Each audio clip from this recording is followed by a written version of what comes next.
अस्सलामुअलैकुम। पेशे खिदमत है अंबर नाग मारिया सीरीज़ की कहानी मनहूस मूर्तियाँ दूसरा हिस्सा।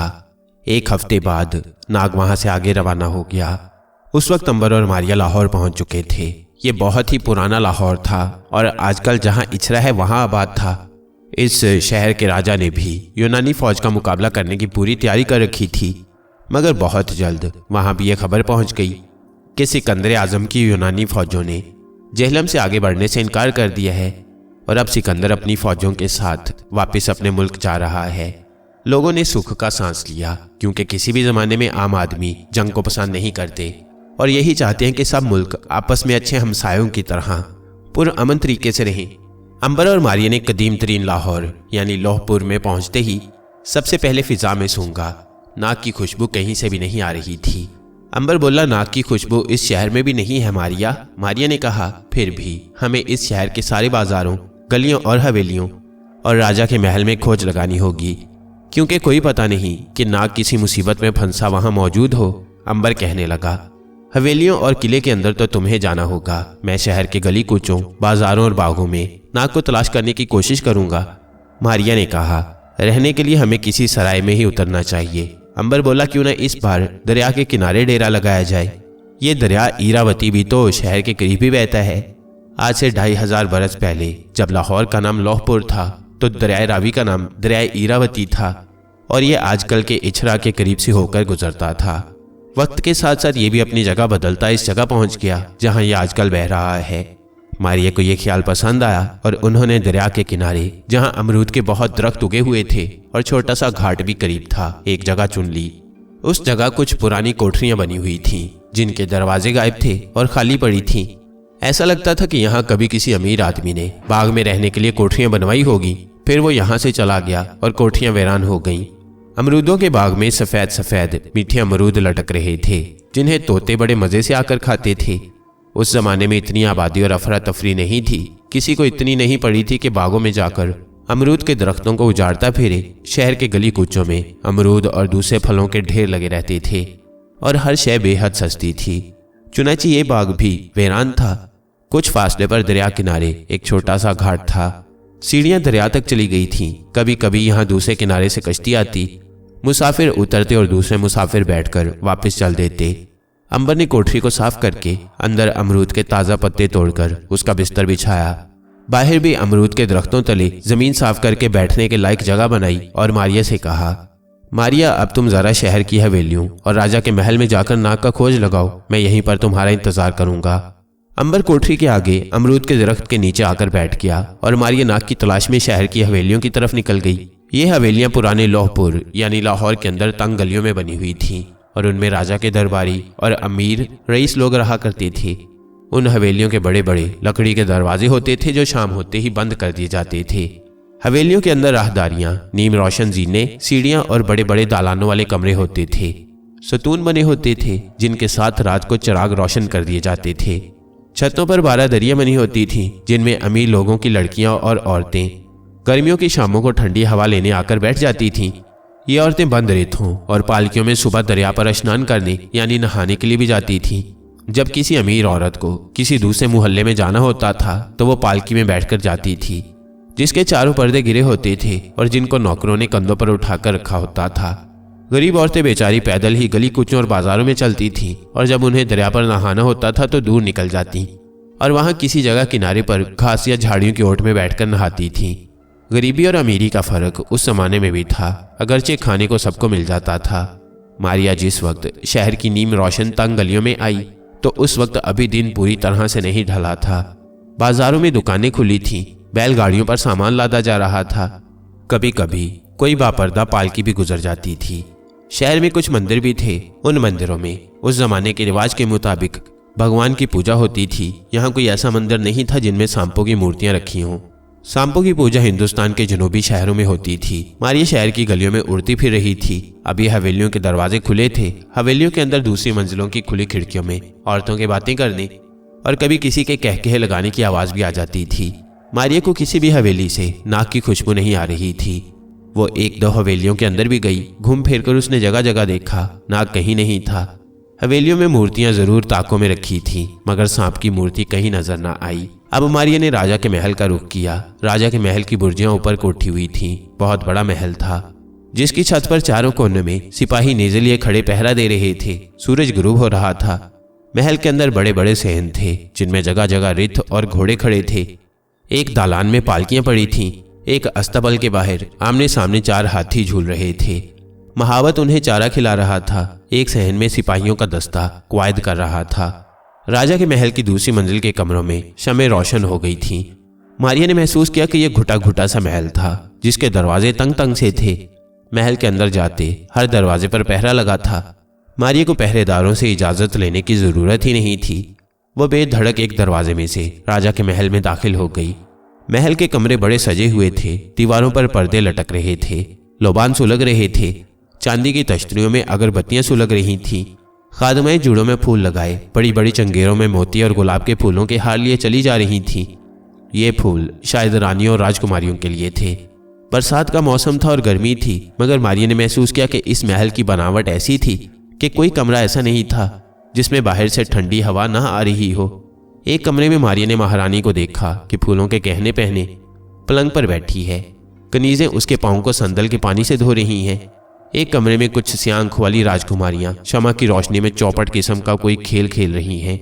एक बहुत बड़े और शानदार हाल कमरे में मारिया दाखिल हुई तो शहर का राजा सर पर हीरे जवाहरात वाला ताज रखे तख्त पर बैठा अपने दरबारियों और वजीर से बातें कर रहा था।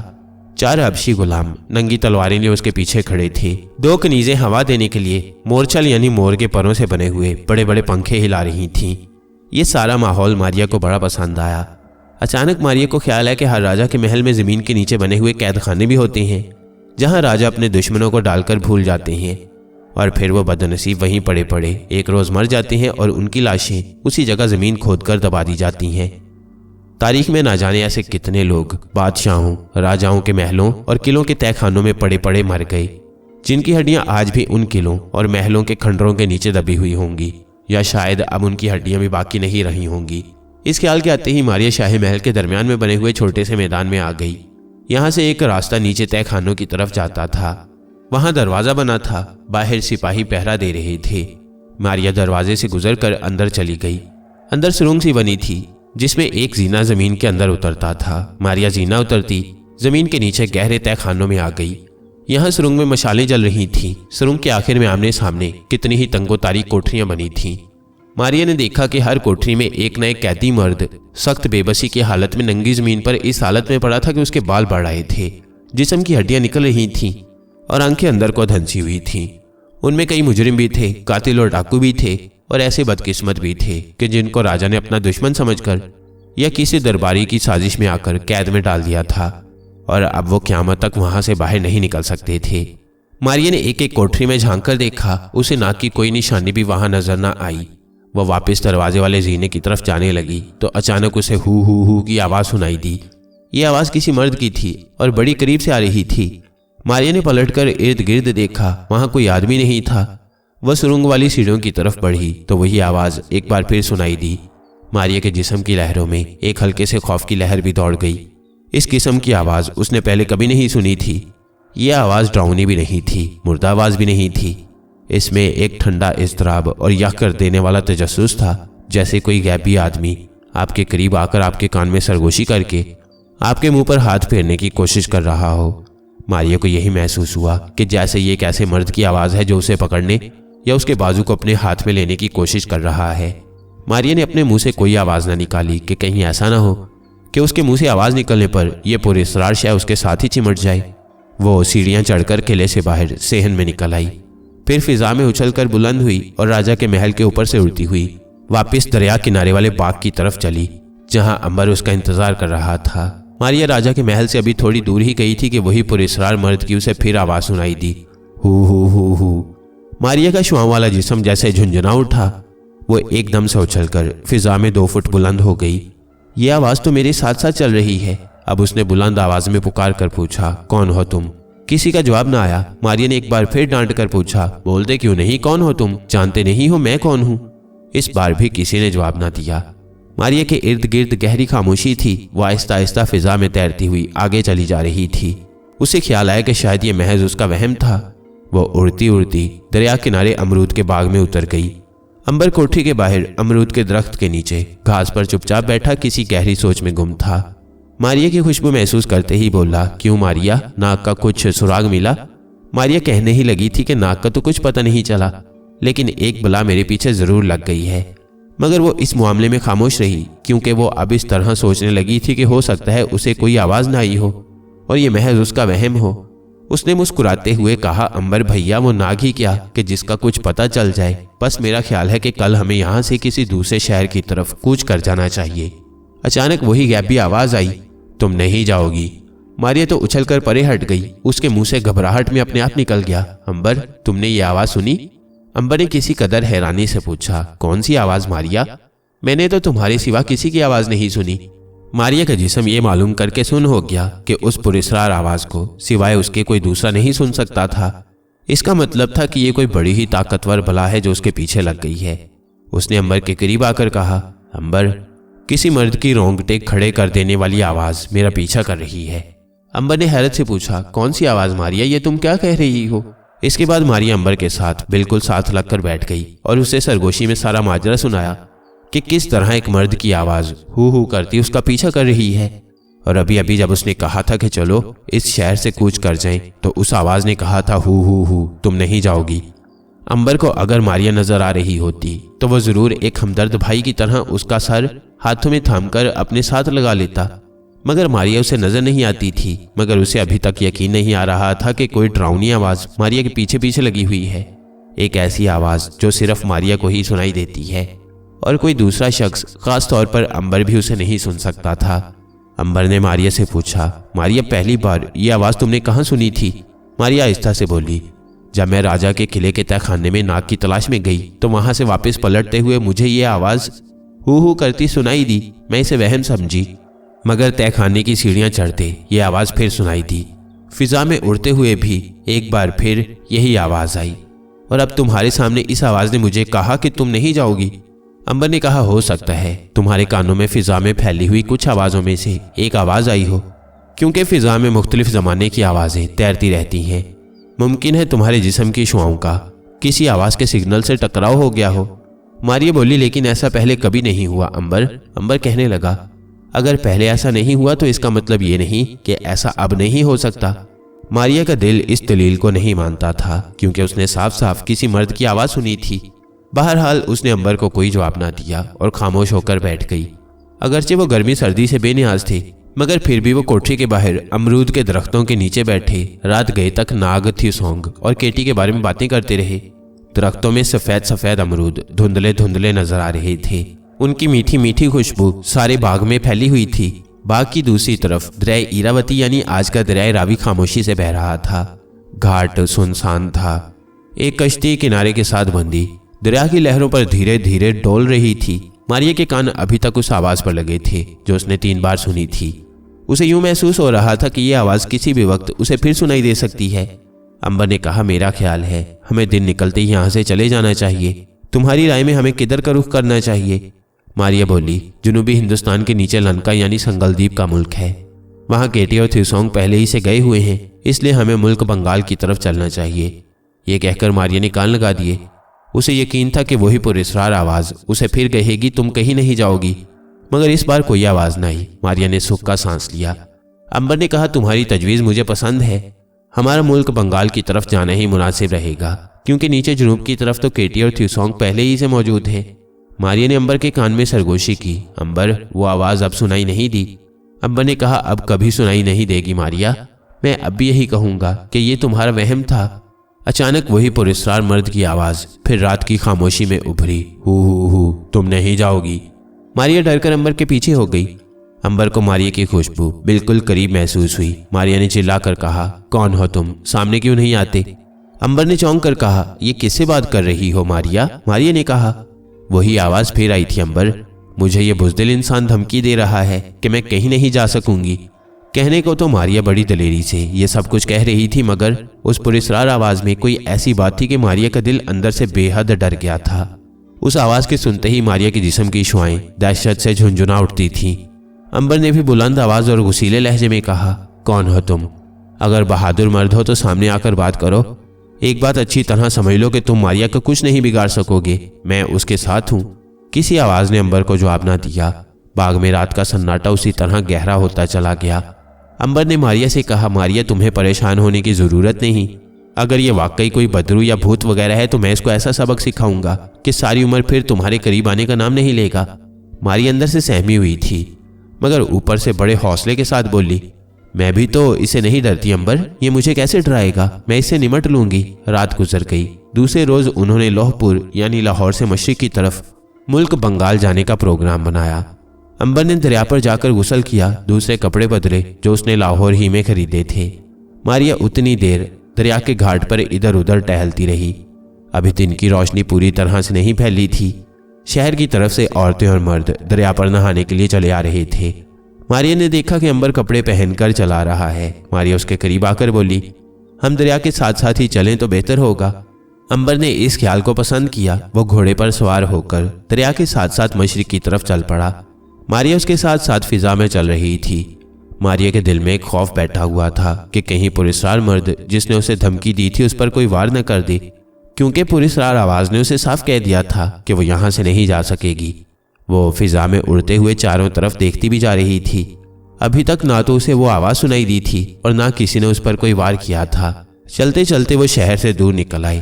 दरिया पीछे वादी चंबा की तरफ से आता था जो शुमाल मगरिब की तरफ था। उन्हें मशरिक की तरफ जाना था।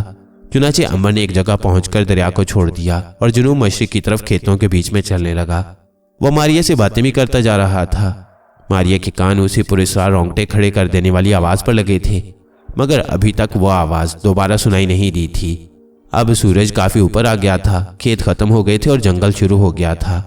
ये जंगल ऐसा था कि मैदान में कहीं जंगली घास उगी थी तो कहीं दरख्तों के झुंड खड़े थे।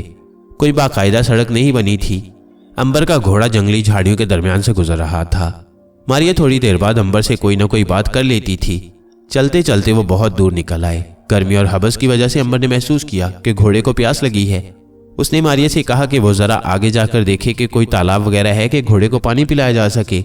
मारिया अंबर को छोड़कर जाना नहीं चाहती थी, मगर घोड़े की प्यास के ख्याल से फिजा में बुलंद होकर आगे को उड़ी। कुछ दूर उसे एक तालाब नजर आया जिस पर बड़ का घना दरख्त झुका हुआ था। ये तालाब ज्यादा बड़ा नहीं था, एक चौबचे की तरह था। इसके पानी की सतह पर सब्ज काई जमी हुई थी।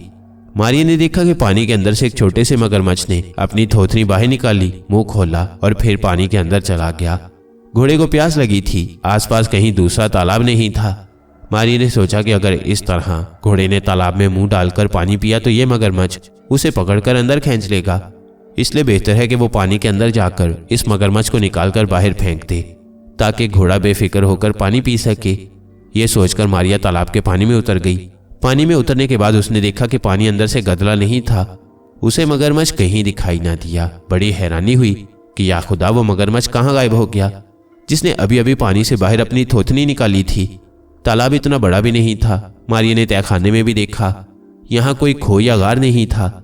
मारिया दोबारा तालाब से बाहर निकलने के लिए पानी में ऊपर की तरफ आ गई। चूं ही उसने तालाब के पानी से सर बाहर निकाला तो वो ये देखकर हैरान रह गई कि वहां ना बड़ का दरख्त था और ना कोई मैदान और जंगल था। दूसरी तब्दीली जो उसने अपने जिस्म में देखी वो ये थी कि वो गायब नहीं हो रही थी। उसे अपना जिस्म नजर आ रहा था, वो जाहिर हो गई थी। और वो जिस तालाब में तैर रही थी उसकी दीवारें काफी ऊंची थीं और वहां अंधेरा सा छाया हुआ था। उसे यूं लगा कि वो एक छोटे से कुएं के पानी में तैर रही है। उसने जोर से आवाज दी, अंबर, अंबर, मेरी मदद करो। उसकी आवाज कुएं में गूंज कर रह गई। किसी ने कोई जवाब न दिया। मारिया समझ गई कि उसके साथ कोई भयानक हादसा हो गया है और ये उसी पुरस्कार आवाज की वजह से हुआ है। मारिया ने कुएं से बाहर निकलने की बहुत कोशिश की, मगर वो कामयाब न हो सकी। अगरचे कुएं की दीवार इतनी ऊंची नहीं थी, लेकिन वो एक आम औरत बन चुकी थी, इसलिए बाहर न निकल सकी। वो ना तो अब उड़ सकती थी और ना उछलकर बाहर ही आ सकती थी। मारिया बेबसी की हालत में कुएं के पानी में गोल दायरे में तैरने लगी। उसे पानी ठंडा लग रहा था और उसका जिस्म सर्दी से सुन्न होता जा रहा था। उसने एक बार फिर चीखकर अंबर को आवाज दी। उसके जवाब में वही रोंगटे खड़े कर देने वाली आवाज आई, हु, अब तुम कहीं नहीं जाओगी। मारिया सहम कर रह गई। अब उसमें आम औरत की तमाम कमजोरियां आ गई थीं। उसने डरते डरते कहा, तुम कौन हो? मुझे यहाँ से बाहर निकालो। इसके साथ ही जैसे किसी अनदेखे हाथ ने उसे पानी के अंदर से उठाकर कुएं के बाहर रख दिया। मारिया के कपड़े गीले हो रहे थे। उसने देखा कि वो एक बहुत बड़ी वीरान और नीम तारीख हवेली के सहन में एक छते हुए कुएं के पास बैठी है। हवेली के दालान में कितने ही सतून थे। दालान वीरान और खाली पड़ा था। दालान के पीछे कोठरियां बनी थीं जिनके दरवाजे बंद थे।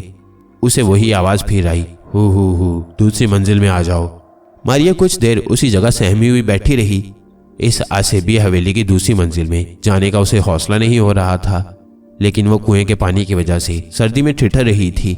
वो उठी और दालान के कोने में आ गई जहां एक जीना ऊपर जाता था। वो आहिस्ता आहिस्ता जीना चढ़ने लगी। ऊपर भी एक छोटा सा दालान था। सामने एक कोठरी थी जिसका दरवाजा खुला था। मारिया को वही आवाज फिर आई, कोठरी में नए कपड़े पड़े हैं, हु। मारिया चुपचाप कोठरी में आ गई। यहाँ एक पुराने जमाने का पलंग पड़ा था जिस पर नए कपड़े रखे थे। मारिया ने गीले कपड़े उतारकर नए कपड़े पहने। कोठरी में हल्का हल्का अंधेरा था। उसने देखा कि छत के साथ जाले लटक रहे थे। लगता था ये उजड़ी हुई वीरान हवेली है जहां कोई नहीं रहता। मारिया पलंग पर बैठ गई। पलंग पर चादर बिछी थी।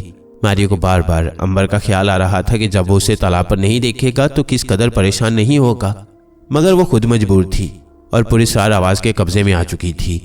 वो कुछ नहीं कर सकती थी। इस ख्याल से कि शायद इस हवेली में कोई बाहर जाने का रास्ता हो, मारिया उठकर नीचे दालान में वापस आ गई। कोने में छता हुआ वो कुआं था जिसके अंदर से मारिया अभी अभी निकली थी। उसने देखा कि एक जानिब हवेली का बहुत बड़ा लकड़ी का दरवाजा बना था जो बंद था, और जिसके अंदर की तरफ बहुत बड़ा लोहे का ताला लगा हुआ था। उस ताले पर भी मकड़ियों ने जाला बुन रखा था। मारिया चकरा गई। इसका मतलब था कि मुद्दत से इस ताले को किसी ने नहीं खोला था। वो आहिस्ता आहिस्ता जीना चढ़ती हवेली की दूसरी मंजिल से गुजरकर उसकी तीसरी मंजिल पर आ गई। यहाँ भी ऊंची ऊंची किले जैसी दीवारें थीं। एक तरफ बरामदे में दो बंद कोठरियां थीं जिनके दरवाजों पर ताले लगे थे। एक जीना ऊपर जाता था। जीने का जो दरवाजा ऊपर छत पर खुलता था उस पर भी लोहे का बड़ा मजबूत ताला लगा था। मारिया ने जोर जोर से ताले को हिलाया, मगर ये इतना भारी था कि मारिया के हाथ छल हो गए और ताला अपनी जगह से ज्यादा न हिल सका। इस ख्याल से कि हो सकता है दूसरी हवेली की छत पर कोई हमसाया बैठा हो, मारिया ने चीख कर कहा, मुझे यहां से निकालो, मुझे बचाओ, मैं यहां कैद कर दी गई हूं। इसके साथ ही मारिया को फिर वही आवाज सुनाई दी, हु, कोई तुम्हारी आवाज नहीं सुन सकता। मारिया ने गुस्से में कहा, तुम क्या चाहती हो? तुमने मुझे यहाँ क्यों कैद कर दिया है? तुम कौन हो? मारिया को कोई जवाब न मिला। आवाज जैसे कहीं गायब हो गई थी। मारिया ने चीख चीख कर शोर मचाया, बंद दरवाजे पर जोर जोर से मुक्के मारे, फिर रोने लगी। रोते रोते सीढ़ियों में बैठ गई। चूंकि अब वो एक आम औरत थी, इसलिए उसमें आम औरतों की तरह खौफ भी था, दहशत भी थी, और वो आसेबी आवाज से डर भी रही थी और वहां से फरार होना भी चाहती थी, मगर उसे हवेली में से बाहर जाने का कोई रास्ता नहीं मिल रहा था। जब रो रो कर उसके दिल का गुबार कुछ हल्का हुआ तो वह बेदिली से सीढ़ियां उतरकर दूसरी मंजिल वाली कोठरी में आकर पलंग पर सर पकड़कर बैठ गई। अंबर घोड़ा लिए आगे बढ़ रहा था। अभी तक मारिया ये पता करके वापस नहीं आई थी कि आगे कोई तालाब है कि नहीं। अंबर को फिजा में मारिया की खुशबू भी नहीं आ रही थी। उसे कुछ तशवीश हुई, क्योंकि मारिया की खुशबू जरूर आनी चाहिए थी। अंबर, नाग, मारिया और केटी थ्यूसोंग जिस शहर में भी हो, शहर की फिजा में उनकी खुशबू जरूर आया करती थी। अंबर घोड़े को दौड़ाता जंगल में कुछ आगे आया तो देखा कि बड़ के घने दरख्त तले एक छोटा सा तालाब बना हुआ है। अंबर ने घोड़े को रोका, नीचे उतरकर तालाब के किनारे पर आया। यहाँ भी मारिया की खुशबू कहीं नहीं थी।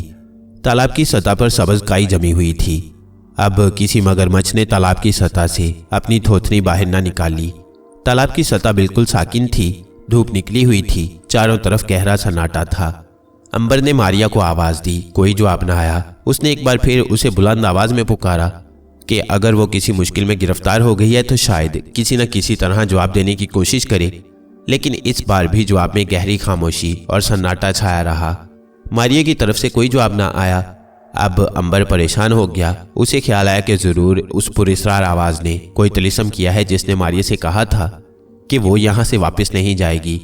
अंबर को सख्त गुस्सा आया। उसने मुक्का फिजा में लहराते हुए तल्ख लहजे में कहा, मैं जानता हूँ ये सब कुछ तुम्हारी वजह से हुआ है, मगर तुम जो कोई भी हो, जहाँ कहीं भी हो, गौर से सुन लो कि तुम मारिया को कोई नुकसान न पहुंचा सकोगे। मारिया एक न एक दिन तुम्हारे चुंगल से जरूर रिहा करा ली जाएगी। किसी तरफ से कोई आवाज न आई, कोई जवाब न आया। अंबर को ख्याल आया कि अगर आसेबी आवाज ने कुछ कहा भी तो उसे सुनाई नहीं देगा। अंबर ने एक बार फिर बुलंद आवाज में कहा, याद रखो, हम मारिया को आज़ाद करा लेंगे, लेकिन तुम्हें इस जुर्म की सज़ा ज़रूर देंगे। तुझे कभी मुआफ नहीं करेंगे। हम अकेले नहीं हैं, हमारे और भी बाजू हैं जो तुम्हारी गर्दन पकड़ लेंगे। बेहतर यही है कि तुम मारिया को मेरे हवाले कर दो। इस दफा भी जवाब में गहरा सन्नाटा तारी रहा। कोई जवाब ना आया। अंबर ने जोर से जमीन पर पांव मारकर कहा, मारिया, इस कमबख्त को हम जिंदा नहीं छोड़ेंगे। तुम जानती हो कि तुम्हें क्या करना है। मैं बंगाल की तरफ जा रहा हूं। इतने में घोड़े ने जी भरकर तालाब का पानी पी लिया था। अंबर सख्त मायूसी के आलम में घोड़े पर सवार हुआ और उसे आहिस्ता आहिस्ता चलाता मशरिक की तरफ रवाना हो गया। मारिया के बगैर उसका दिल बेहद बोझल और गमज़दा था। अब उसे सख्त अफसोस हो रहा था कि उसने मारिया को तालाब देखने क्यों भेजा। फिर उसे ख्याल आया कि पुरस्कार तलिस्मी आवाज़ तो उसके पीछे लगी ही हुई थी। उसे किसी न किसी जगह मारिया पर वार करना ही था। अफसोस उसने नाहक मारिया को अपने से अलग करके तालाब पर भेजा। अंबर को इस बात का बड़ा मलाल लग रहा था। उसका घोड़ा आहिस्ता आहिस्ता मुल्क बंगाल की तरफ चला जा रहा था। उधर मारिया तारीक वीरान ठंडी उजड़ी हुई हवेली की दूसरी मंजिल वाली कोठरी में हैरान परेशान बैठी अंबर को याद कर रही थी कि वो बेचारा उसके लिए कितना परेशान हो रहा होगा। वहां बैठे बैठे उसे भूख लगने लगी थी। जो जो वक्त गुजरता गया उसकी भूख उसकी बर्दाश्त से बाहर हो गई। वो उठने ही वाली थी कि हवेली में कहीं से कुछ खाने को तलाश करे के खुले दरवाजे में से एक तश्त अंदर आया और उसके सामने किसी ने पलंग पर रख दिया। मारिया ने देखा कि तश्त में 2 थालियां थीं। एक में भुने हुए चावल और दूसरी में भुना हुआ गोश्त रखा था। कटोरी ठंडे पानी से भरी हुई थी। मारिया को सख्त भूख लगी थी। उसने पेट भरकर खाना खाया, पानी पिया और उठकर एक बार फिर हवेली का जायजा लिया कि शायद कहीं से बाहर जाने का कोई रास्ता मिल जाए। मगर हवेली तो किले की तरह बंद थी। ऊंची ऊंची दीवारें जैसे आसमान से बातें कर रही थीं। जगह जगह दरवाजों पर ताले लगे थे। नाउमीद होकर मारिया वापस उसी कोठरी में आकर बैठ गई। पेट भरकर खाना खाने के बाद उसे आम औरतों की तरह नींद आने लगी। हालांकि पहले उसे कभी इस तरह नींद नहीं आई थी। उसने बड़ी कोशिश की कि ना सोए, मगर उसका सर एक तरफ को अपने आप ढलक गया और वह सो गई। इतने में दरवाजे में से एक टिकनी सी मोटी काली भुजंग औरत अंदर दाखिल हुई, जिसके सर के बाल झाड़ियों की तरह थे। पलकें गायब थीं, आंखें सुर्ख थीं, नाक फूली हुई थी, भद्दा काला होंठ नीचे को लटका हुआ था। उसने मारिया को करीब से आकर झुक कर देखा। फिर उसने पलंग के 2 चक्कर लगाए और वापस निकल गई। मारिया जब सोकर उठी तो हवेली के दालान पर रात का अंधेरा छा चुका था। पहले से भी ज्यादा पुरस्कार और डरावनी हो गई थी। मारिया की कोठरी में तारीकी ही तारीकी थी। वह बाहर निकलने के लिए उठी ही थी कि उसे किसी के भारी कदमों की आहट सुनाई दी। मारिया का दिल धक धक करने लगा। वो वहीं अपना धड़कता हुआ दिल थाम कर बैठ गई। धप धप धप कोई आहिस्ता आहिस्ता बोझल कदम उठाता उसकी कोठरी की तरफ बढ़ रहा था। मारिया का हलक खुश्क हो गया। होंठ खौफ से कपकपाने लगे। उसकी आवाज नहीं निकल रही थी। उसे वही रोंगटे खड़े कर देने वाली आवाज सुनाई दी, हु मैं आ गया हूं। मारिया तो जैसे बर्फ की तरह सुन हो गई। इतने में चिराग की रोशनी कोठरी की दहलीज पर पड़ी। फिर ये रोशनी आगे बढ़ने लगी। फिर मारिया ने देखा कि एक काला भुजंग, फूले हुए पेट वाला डरावनी शक्ल का ऊंचा लंबा भूतनुमा आदमी एक हाथ में जलता हुआ चिराग लिए आहिस्ता आहिस्ता धप धप कदम उठाता कोठरी में आ गया है। मारिया के हलक से भयानक चीख निकल गई, मगर हैरानी की बात है कि वो बेहोश ना हुई। उसका दिल इतनी जोर से धड़क रहा था कि लगता था अभी उछलकर बाहर आ जाएगा। उस काले भुजंग भूतनुमा आदमी की आंखों की पलकें गायब थीं। सर के बाल झाड़ियों की तरह सर पर खड़े थे। आंखें सुर्ख थीं। निचला भद्दा होंठ लटक रहा था और उसके जर्द दांत साफ नजर आ रहे थे। उसने सिर्फ एक लंगोट पहन रखा था। उसके सारे जिस्म पर बिन मानस की तरह बालों के गुच्छे लटक रहे थे। मारिया फटी फटी सहमी हुई आंखों से उसे देख रही थी। काला भुजंग पलंग से 4 कदम के फासले पर रुक गया। उसके भद्दे होंठों से आवाज निकली, हु तुम मुझसे शादी करोगी? मैं तुमसे मोहब्बत करता हूं मारिया। मारिया का सारा जिस्म जैसे पलंग पर एक बार फिर उछलकर नीचे गिर पड़ा। ये काला भुजंग खुदा जाने कोई भूत था या आसेब था। वो उसका नाम भी जानता था और उसे शादी करना चाहता था। मारिया का खून जैसे जम गया। दहशत के मारे उसकी जुबान नहीं खुल रही थी। काले भुजंग ने चिराग वाला हाथ मारिया की तरफ किया। चिराग की रोशनी मारिया के चेहरे पर पड़ी। काले भुजंग ने कहा, तुम कितनी सुंदर हो मारिया, तुम मुझसे ब्याह कर लो, मैं तुम्हें रानी बनाकर रखूंगा। मारिया को एक चक्कर सा आया और वह पलंग पर बेहोश होकर लुढ़क गई। काफी देर बाद जब उसे होश आया तो उसने देखा कि ताक में दिया जल रहा था। उसकी रोशनी में उसे पलंग पर एक नए तश्त में ताज़ा खाना पड़ा हुआ नजर आया। तांबे की कटोरी में ठंडा पानी भी था। मारिया ने देखा कि कोठरी का दरवाजा बंद था। वो उठकर दरवाजे के पास गई। दरवाजे में अंदर की तरफ लोहे का भारी ताला लगा हुआ था। पहले तो हैरान हुई कि अंदर से ताला किसने लगा दिया। फिर उसने सोचा कि काला भुजंग आसेब कुछ भी कर सकता था। उसे सख्त भूख लग रही थी। पलंग पर बैठकर उसने थोड़ा बहुत खाना जहर मार किया और सोचने लगी कि क्या वाकई ये काला भुजंग उसको इसलिए यहाँ अगवा करके लाया है कि वो उसे मोहब्बत करता है और उसे ब्याह करने का इरादा रखता है। मारिया को यकीन नहीं आ रहा था, कहीं ये इसकी कोई चाल तो नहीं। आसेबी मखलूक कभी इस तरह किसी औरत से मोहब्बत नहीं किया करती। मारिया के जिस्म में उस अफरीद से शादी करने के ख्याल ही से सनसनी दौड़ गई। वो खुदकुशी कर लेगी मगर इस भूत प्रेत से हरगिज शादी नहीं करेगी। वह पलंग पर आंखें बंद करके बैठ गई और खुदा से दुआ मांगने लगी कि ऐ खुदा मुझे इस अजाब से निजात दिला। उस वक्त उसी हवेली की निचली मंजिल की एक तारीख अंधेरी कोठरी में एक दिया जल रहा था।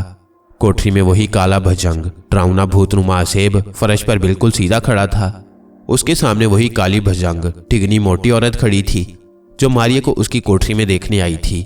काला भुजंग बोला, हो क्या वह मुझसे ब्याह करेगी? कारूशी। उस काली भुजंग भूतनी का नाम कारूशी था। उसके नीचे लटकते हुए होंठ में हरकत पैदा हुई और उसने गुरगुराती आवाज में कहा, वो तुमसे ब्याह करने पर कभी तैयार नहीं होगी। काले भुजंग की बगैर पलकों वाली आंखें फैल गईं। उसने गुस्से में कहा, ब्याह नहीं करेगी तो मुझे इस सारे देशों की राजगद्दी कैसे मिलेगी? हो यम देवता ने कृपा करके इस गैबी औरत को मेरे कब्जे में दिया है। मैं ये मौका कैसे गवा दूं? मैं उसे इसी तरह आज ही कालू भट्ट की मूर्ति पर ले जाकर कुर्बान करता हूं। ठिगनी ने गुरगुराती आवाज में कहा, कालू भट्ट की ये शर्त है कि उसकी मूर्ति पर सिर्फ वही गैबी औरत कुर्बान की जा सकती है जिसने किसी भी काले भुजंगम से अपनी मर्जी से ब्याह किया हो। यूं ही इस गैबी औरत को कालू भट्ट की मूर्ति पर ले जाकर कुर्बान कर दोगे तो कुछ भी हाथ नहीं आएगा। कालू भट्ट की शर्त पूरी करनी जरूरी है। काले भुजंगम के हलक से डरावनी आवाजें निकलने लगी। उसका हाथी जैसा काला बदन थरथराने लगा। फिर तुम ही बताओ भुजंगनी, मुझे क्या करना चाहिए? तुम उसे किसी तरह राजी करो कि मुझसे ब्याह कर ले। काली भुजंगनी के होंठ फिड़फिड़ाए। बोली, भुजंगम तेरी सूरत इतनी डरावनी है कि कोई औरत सिवाय मेरे तुमसे ब्याह नहीं करेगी। काले भुजंगम ने काली भुजंगनी को गर्दन से पकड़कर 10 फुट ऊपर उठा दिया और गुर्रा कर बोला, मारिया से कहो मुझसे ब्याह करे, नहीं तो मैं तेरी गर्दन मार दूंगा। काली भुजंगनी को उसने फर्श पर रख दिया। वो दोनों हाथों से अपनी गर्दन मल रही थी। कहने लगी, भुजंगम तुमको एक तरकीब बताती हूँ, उस तरकीब की मदद से तुम अपने मकसद में कामयाब हो सकते हो। काला भुजंगम गुर्राया। बोलो, क्या तरकीब है? काली भुजंगनी ने कहा, इसकी तरकीब सिर्फ तुम्हें फूंगी सुपेरा ही बता सकता है। मैंने सुना है कि वो एक ऐसा राज जानता है जिससे हम बचंगी लोग जो शक्ल चाहे बदल सकते हैं। अगर फूंगी सुपेरा तुम्हें ये राज बता दे तो तुम एक खूबसूरत नौजवान राजकुमार की शक्ल में आकर गैबी औरत मारिया से अपनी मोहब्बत जाहिर करोगे तो वो जरूर तुमसे ब्याह करने पर राजी हो जाएगी। जब वो अपनी मर्जी से तुमसे ब्याह कर लेगी तो कालू भट्ट की शर्त पूरी हो जाएगी। फिर तुम किसी वक्त मारिया को कालू भट्ट की मूर्ति के सामने ले जाकर कुर्बान कर सकते हो। काला भुजंगम बड़ा खुश हुआ। बोला, फूंगी सुपेरा कहाँ रहता है? भुजंगनी ने कहा, वो मरघट के पीछे झोंपड़ा बनाकर रहता है और वह खुद एक भुजंगम है, इसलिए तुम्हारे आगे इनकार नहीं करेगा। काले भुजंगम ने कहा, चलो इसी वक्त उसकी झोंपड़ी में चलते हैं। दोनों भुजंगम और भुजंगनी गायब हो गए। शहर अंधेरे में डूबा हुआ था। शहर से बाहर मरघट था जहां हिंदू लोग अपने मुर्दे लाकर चलाते थे। उस मरघट की दूसरी तरफ एक झोंपड़ी थी जिसमें फूंगी सुपेरा, जो खुद भी भुजंगम मखलूक से ताल्लुक रखता था, सो रहा था। काले भुजंगम और भुजंगनी ने उसे जगा दिया। फूंगी सुपेरा उठ बैठा। अपने सामने काले भुजंगम को देखकर बोला, तुम आधी रात को कैसे आए हो? काले भुजंगम ने कहा, फूंगी मुझ पर एक मुसीबत आन पड़ी है। तुम मेरी बरादरी के भुजंगम हो, मेरी मदद करो और मुझे वो तरकीब बताओ जिस पर अमल करने से मैं जिस शक्ल में चाहे अपने आप को बदल सकता हूँ। फूंगी सवेरे के सांपों की पटारियां कोठरी में पड़ी थीं। उसने दिया रोशन कर दिया था। वो काले भुजंगम को जानता था कि वो बड़ी ताकत का मालिक है। उसने कहा, काले भाई मैं तुम्हारी जरूर मदद करूंगा। मैं वो तरकीब तुम्हें बता दूंगा, मगर तुम मुझे क्या इनाम दोगे? काला भुजंगम गुस्से से गुर्राया। भुजंगनी ने कहा, फूंगी हमें बहुत जल्द एक खजाना मिलने वाला है। हम तुमसे वादा करते हैं कि जब खजाना मिल गया तो उसमें तुम्हारा हिस्सा जरूर तुम्हें देंगे। तुम जानते हो कि हम भुजंगम लोग वादा हमेशा पूरा करते हैं। फूंगी सुपेरा खुश होकर बोला, काले भुजंगम सुनो, अगर किसी तरह से तुम नाग देवता के सर के बालों का एक गुच्छा काटकर उसे जलाकर राख करके उस राख को अपने सर पर मान लो तो तुम जो शक्ल चाहो बदल सकोगे। काला भजंगम फौरन बोला, हु ये नाग देवता मुझे कहाँ मिलेगा? मैं उसके बालों का गुच्छा कहाँ से लूंगा? क्या वो इंसान की शक्ल में होगा? फूंगी सुपेरा बोला, नाग देवता में ये खासियत है कि वो जो शक्ल चाहे बदल सकता है। हो सकता है वो इस शहर में भी इंसान की शक्ल में आ जाए। फिर तुम किसी छोटे भजंगम को हुक्म देना कि वो तुम्हारे लिए नाग देवता के बालों का गुच्छा हासिल करे। काले भजंगम ने कहा, ये कैसे पता चलेगा कि जो लोग शहर में दाखिल हो रहे हैं उनमें नाग देवता कौन है? फूंगी सुपेरा कहने लगा, तुम मेरे दोस्त हो, चलो ये काम मैं खुद तुम्हारे लिए करने का फैसला करता हूँ। मैं सांपों की पटारी लेकर शहर के बड़े दरवाजे के बाहर झोंपड़ी बनाकर बैठ जाऊंगा। नाग देवता का सबसे बड़ा सबूत यह है कि नाग देवता की बू जब सांपों तक आती है तो वो पटारी से निकलकर नाग देवता को सलाम करने के लिए बेताब हो जाती हैं। काला भजंगम बड़ा खुश हुआ। उसने काली भजंगनी से कहा, फूंगी सुपेरे से कहो कि अगर मुझे नाग देवता के बालों की लट मिल गई तो मैं उसे मालामाल कर दूंगा। इसे कहो कि ये काम भी वो खुद ही करने का बेड़ा उठाए। काली भजंगनी ने ये बात फूंगी सुपेरे को कही तो वो बोला, मैंने सुन लिया है। मेरे दोस्त से कहो कि मैं उसकी खातिर ये काम जरूर करूंगा। मैं उसे नाग देवता की बालों की लट जरूर हासिल कर दूंगा। मुझे यकीन है कि नाग देवता इस शहर की तरफ आ रहा है, क्योंकि कई रोज से मेरे सांप पटारियों में बेताब हो रहे हैं। वो बार बार बाहर निकलने की कोशिश करते हैं। काला भजंगम अपनी भजंगनी के साथ वापस अपनी वीरान हवेली में आ गया। उसने गायब होकर मारिया को कोठरी में जाकर देखा। वो पलंग पर सो रही थी। काले भजंगम ने झुककर देखा। मारिया की आंखों पर आंसू खुश्क हो गए थे। काला भजंगम वहां से वापस अपनी अंधेरी कोठरी में चला आया। उसी रोज सुबह सुबह फूंगी सुपेरे ने अपने सांपों की चारों पटारियां उठाईं और लाहौर यानी लोहपुर शहर के सबसे बड़े दरवाजे के बाहर एक छोटी सी झोंपड़ी बनाकर बैठ गया। फूंगी सुपेरे को मालूम था कि काला भजंगम किसी बहुत बड़े खजाने की मार पर है और अगर उसे खजाना मिल गया तो वो वादे के मुताबिक उसे उसका हिस्सा जरूर देगा।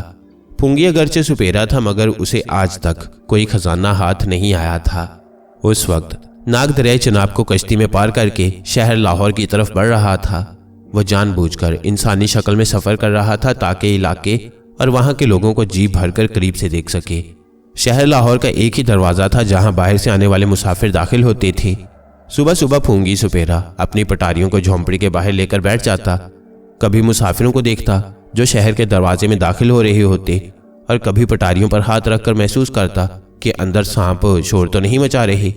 2 रोज तक कुछ ना हुआ। बस पटारियों में सांप पहले ही की तरह कुछ बेताब से नजर आते थे। मगर तीसरे रोज सांपों की बेचैनी में इजाफा हो गया। फूंगी सुपेरे ने जब पटारियों के अंदर सांपों को जोर जोर से चक्कर खाते देखा तो समझ गया कि किस्मत साथ दे रही है और नाग देवता शहर के करीब आन पहुंचा है। फूंगी सुपेरे ने एक पटारी को उठाया और शहर के दरवाजे के बिल्कुल साथ ही बीन लेकर बैठ गया। वह सुपेरे की तरह बीन बजाने लगा। थोड़ी देर बीन बजाने के बाद उसने बीन बजानी बंद कर दी और पटारी को खोलकर देखा। सांप अंदर फुंकारे मार रहे थे। फूंगी सुपेरा चौकस हो गया। नाग देवता जरूर आ रहा था। फूंगी सुपेरे को इतना मालूम था कि नाग देवता की सबसे बड़ी निशानी यह है कि उसकी आंखों में सांप की तरह की मकनातीसी कशिश होती है। दोपहर का वक्त था। धूप गायब थी। आसमान पर बरसात के बादल छा रहे थे। लगता था कि अभी बारिश शुरू हो जाएगी। फूंगी सुपेरा मुसाफिरों को देखने की बजाय अब सांपों पर नजर जमाए हुए था। उसने पटारी का ढक्कन उठा दिया था। अंदर 4 सांप थे जो फान उठाए बाहर देख रहे थे। फिर अचानक चारों सांप पटारी में से उछलकर निकल आए और शहर के दरवाजे की तरफ दौड़े। फूंगी की नजरें सांपों का पीछा कर रही थीं। अचानक उसने देखा कि चारों के चारों सांप एक सांवले रंग घुंघराले बालों वाले नौजवान के आगे सर झुकाए बैठी हैं और नौजवान उसे हाथ के इशारे से एक तरफ जाने के लिए कह रहा है। अब फूंगी सुपेरे ने यूं अदाकारी की जैसे उसे मालूम नहीं कि वो नौजवान नाग देवता है। लपककर सांपों के पीछे गया, उन्हें उठाया और नाक से बोला, माफ करना बेटे, शहर में कोई अजनबी दाखिल होता है तो ये पटारी में से निकलकर उसकी तरफ दौड़ते हैं। तुम्हें इन्होंने कोई नुकसान तो नहीं पहुंचाया ना? नाग देवता ने देखा कि उसके सामने एक काला स्याह सपेरा हाथ की कलाइयों में सांप लपेटे खड़ा है। नाग ने कहा, नहीं नहीं, इन्होंने मुझे कुछ भी नहीं कहा। वैसे तुम्हें चाहिए कि सांपों को संभाल कर रखा करो, क्योंकि ये बड़े जहरीले सांप मालूम होते हैं। फूंगी सुपेरा बोला, नहीं बेटा, मैंने इनका जहर निकाला हुआ है। इन्हें तो मैं यहाँ रोज तमाशा दिखाने के लिए लाता हूँ। अब वापस घर लिए जा रहा हूँ। फूंगी सुपेरे ने देख लिया था नाग की आंखों में वही कशिश थी जो सांप की आंख में होती है। उसने नाग से पूछा, बेटा तुम परदेसी मालूम होते हो, कहाँ से आ रहे हो? नाग ने कहा, बाबा मैं टेक्सला शहर से आ रहा हूँ। बस इस शहर लाहौर की कशिश खींच लाई है। 2-1 रोज ठहर कर आगे निकल जाऊंगा। पूंगी सुपेरे ने आसमान पर छाए हुए बादलों पर एक निगाह डाली और बोला, बेटा बारिश होने वाली है, तुम कहाँ सराय की तलाश में मारे मारे फिरोगे? मेरे पास चले चलो, अगरचे मेरी झोंपड़ी तुम्हारे लायक नहीं, फिर भी मुझे बड़ी खुशी होगी।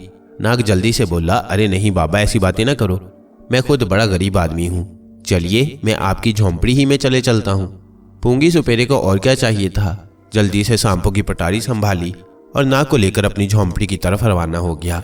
रास्ते में उसने नाग से कहा, यूनानी फौजें जेहलम ही से वापस चली गई हैं। सुना है टेक्सला के राजा ने हथियार डाल दिए हैं। हाँ, नाग बोला। राजा अम्बी बुजदिल था, राजा पोरस बहादुर था कि जिसने बहादुरों की तरह जंग लड़ी। सुपेरे ने कहा, टेक्सला में अब तो अमनो-मान है ना? नाग बोला, क्यों नहीं, मगर वहां यूनानी जर्नैल हुकूमत कर रहा है। ऐसा तो होता ही है बेटा, सुपेरे ने कहा। नाग ने पूछा, बाबा तुम कहाँ रहते हो? मेरा मतलब है तुम्हारी झोंपड़ी कहाँ है? पूंगी सुपेरा कहने लगा, दरिया के पार ही है, बस पहुंचने ही वाले हैं। वो शहर के दरिया को पार करके दूसरे किनारे पर गए तो बूंदाबांदी शुरू हो गई। झोंपड़ी तक पहुंचते पहुंचते बारिश खूब तेज हो गई थी। नाग झोंपड़ी में आकर अपने घुंघरियाले बालों में से हाथ से पानी झाड़ने लगा।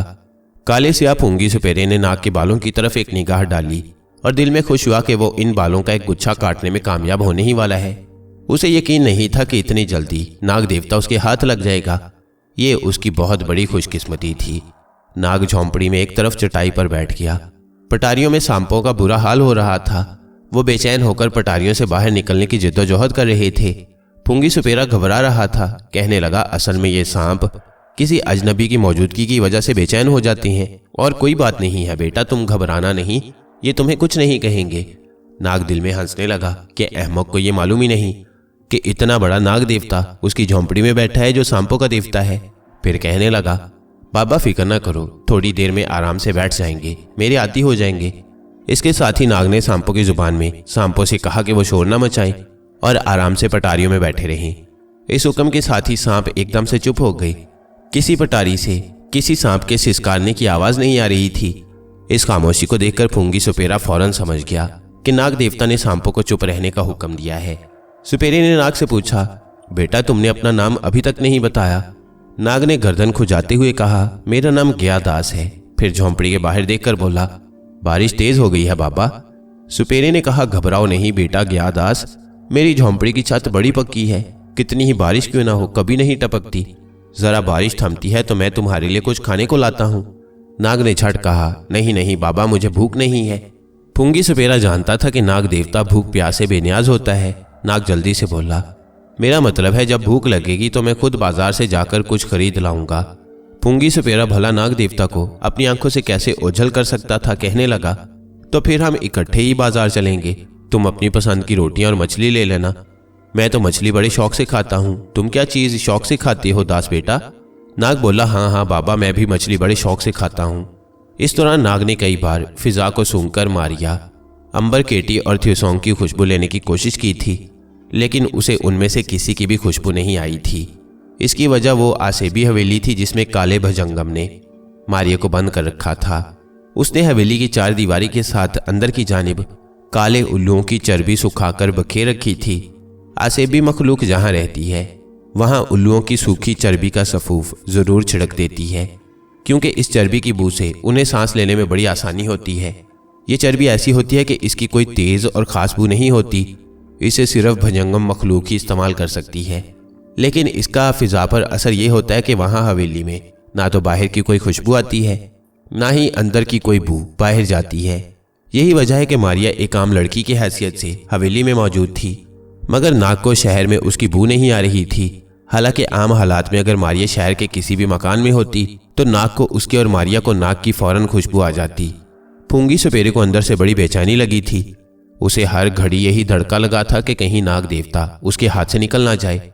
वो चाहता था कि जितनी जल्दी हो सके इसके बालों का एक गुच्छा काट ले, मगर यह काम इतना आसान नहीं था। नाग भला उसे अपने बाल काटने की इजाजत कैसे दे सकता था? पूंगी सुपेरे ने नाग की कुछ ऐसी खुशामद की, ऐसी खिदमत की और ऐसी चिकनी चुपड़ी बातें की कि नाग ने फैसला कर लिया कि वो जितने दिन शहर में अंबर, मारिया, केटी, थ्यूसोंग को तलाश करेगा इसी गरीब और खुश इखलाक सुपेरे के झोंपड़े में ही रहेगा।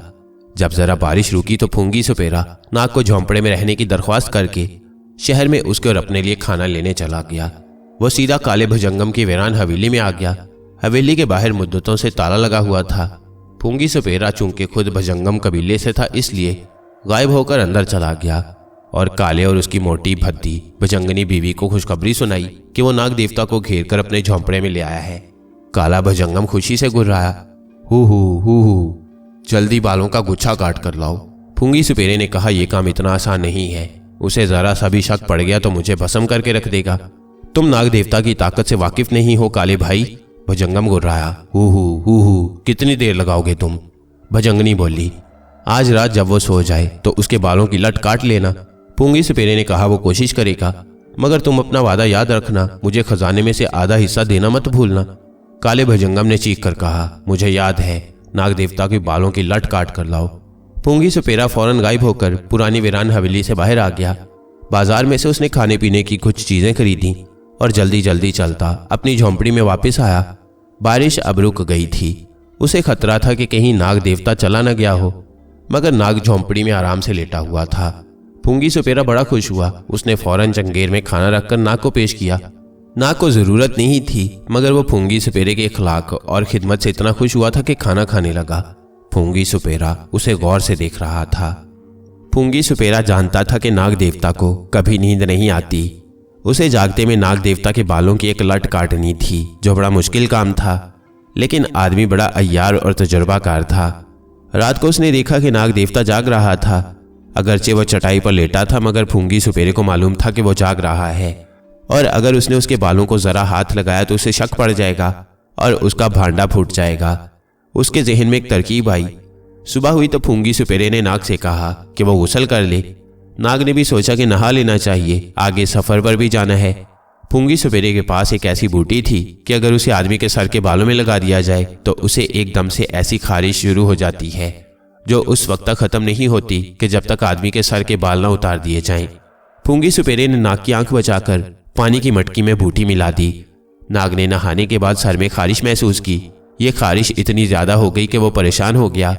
सपेरे ने कहा, मेरा ख्याल है गयादास, तुम्हारे बालों में जरासीम बेदार हो गई हैं, अपने बाल मोड़ डालो, खारिश दूर हो जाएगी। नाग परेशान था, फौरन बोला, हाँ भाई, मेरे बाल मोड़ दो, बाल तो फिर भी आ जाएंगे, कम से कम इस मुसीबत से तो निजात मिलेगी। फूंगी सपेरे को और क्या चाहिए था, फौरन नाई की दुकान से एक उस्तरा ले आया और नाग के सारे बाल मोड़ डाले। बाल बाहर फेंकने गया तो बालों का एक गुच्छा अलग झाड़ियों में छुपा कर रख लिया। नाग को क्या खबर थी कि उसके साथ क्या धोखा हो रहा है और उसके बाल मारिया पर क्या मुसीबत ढाएंगे। बाल उतर जाने के बाद नाग को चैन आ गया, खारिश एकदम गायब हो गई। उल्टा नाग सपेरे का शुक्रिया अदा करने लगा। फिर बोला, फूंगी भाई, तुम्हारी मेहमानदारी का बहुत बहुत शुक्रिया। अब मेरा ख्याल है कि मैं अब यहाँ से आगे रवाना होता हूँ, क्योंकि मुझे एक दोस्त की तलाश है जो मुझे इस शहर में नहीं मिला, शायद किसी दूसरे शहर में मिल जाए। फूंगी सपेरे ने कहा, जैसे तुम्हारी मर्जी गयादास, वैसे मैं तो चाहता था कि तुम कुछ रोज और ठहर जाते। नाग ने कहा, शुक्रिया भाई, अब फिर कभी मुलाकात होगी। ये कहकर नाग सपेरे की झोंपड़ी से निकलकर शहर से बाहर खेतों में जाती सड़क पर पैदल ही रवाना हो गया। उसे अभी तक शहर में किसी जगह से भी मारिया की खुशबू नहीं आई थी। हालांकि मारिया इसी शहर लोहपुर यानी पुराने लाहौर की एक तंगो तारीख हवेली की कोठरी में काले भुजंगम की कैद में खस्ता हाल पड़ी थी। फूंगी सपेरा नाग देवता के बालों की लट लेकर सीधा काले भुजंगम के पास पहुंच गया। काले भुजंगम ने बालों की लट को उसी वक्त आग में जला दिया। जिस वक्त नाग के बालों को जलाया जा रहा था, उस वक्त नाग शहर से चंद ही कोस दूर गया था। उसे कुछ बेचैनी सी महसूस हुई, मगर उसने कोई ख्याल ना किया और कच्ची पगडंडी पर चलता गया। ये पगडंडी खेतों के बीच में से होकर जाती थी। बारिश नहीं हो रही थी, मगर बादल आसमान पर झुके हुए थे। ठंडी हवा चल रही थी। बादल स्याह और घने थे। नाग को एक बार फिर सख्त बेचैनी महसूस हुई। उसे यूं लग रहा था जैसे कोई गर्म शय उसके सर के साथ लगाता है और फिर परे कर लेता है। उसकी समझ में नहीं आ रहा था कि ऐसा क्यों हो रहा है। उसने सोचा कि शायद ये उस पानी का असर है जिसमें नहाने और सर धोने से उसके सर में खुजली शुरू हो गई थी। जब नाग की बेचैनी बढ़ गई तो वो एक पीपल के घने दरख्त तले बैठ गया। पास ही एक छोटा सा पानी का तालाब था। नाग ने सोचा कि उसे अपने सर पर पानी डालना चाहिए। उसने तालाब पर झुककर चुल्लू में पानी भरकर सर पर डाला ही था कि पानी में से एक सब्ज रंग का पानी का पतला सा सांप बल खाता बाहर निकल आया। नाग को अदब से सलाम किया और कहा, अजीम नाग देवता का आना मुबारक हो, मेरी खुशकिस्मती है कि मैंने आपके दर्शन किए। नाग ने कोई जवाब न दिया तो सबज सांप बोला, अजीम नाग देवता, क्या बात है? आप कुछ बेचैन से नजर आते हैं। पहले तो नाग ने सोचा कि इस सबज सांप को अपनी मुसीबत बताने का कोई फायदा नहीं। फिर ना जाने क्या ख्याल आया कि बोला, मुझे कुछ पता नहीं चल रहा कि मेरे सर में ये गर्मी और तपिश कहाँ से आ गई है। सबज सांप ने कहा, अजीम नाग देवता, मैं पूछने ही वाला था कि आपने अपने बाल क्यों मुंडा दिए हैं, मगर अदब की वजह से मैं ये सवाल ना पूछ सका। नाग बोला, मैं एक सुपेरे का मेहमान था, वहां नहाया तो सर में खुजली महसूस हुई, फिर बाल मुंडवा दिए तो खुजली दूर हो गई, मगर अब अचानक मुझे अपने सर में गर्मी और तपिश महसूस हो रही है। यूं लगता है जैसे कोई गर्म शय मेरे सर से लगाकर परे कर दी जाती है। ऐसा पहले कभी नहीं हुआ, ना जाने क्या बात है। सबज सांप ने कहा, अजीम नाग देवता, अगर गुस्ताखी न हो तो मुझे अपने सर को सूंघने की इजाजत दी जाए, मैं इस बीमारी की वजह मालूम करने की कोशिश करूंगा। नाग देवता ने कहा, इसमें ऐसी कौन सी बात है, तुम मेरा सर सूंघ सकते हो। सबज सांप रेंगता हुआ नाग के सर पर चढ़ गया।